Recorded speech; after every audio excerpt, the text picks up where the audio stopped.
అరగంట సరిపోవంత ముద్దాటలో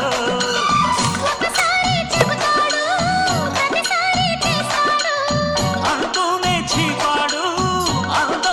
రాపాడు